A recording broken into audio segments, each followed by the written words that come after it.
We want the numbers to be accurate because you can't make good decisions, good policy off bad numbers.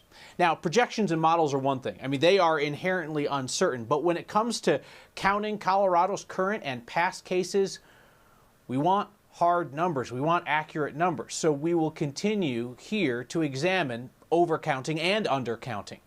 Now, we know that individual examples are going to get seized on and blown out of proportion by people who want to make sweeping statements that COVID-19 must either be vastly overcounted or vastly undercounted. So I'll say it again. We just want the numbers to be accurate. Because if COVID-19 is undercounted widely, well, then that could lead to decisions that unnecessarily risk lives.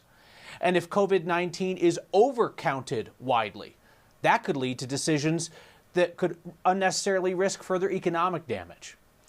And even when it comes down to just a single case potentially being miscounted, you can see there in Montezuma County how even one can have a significant impact.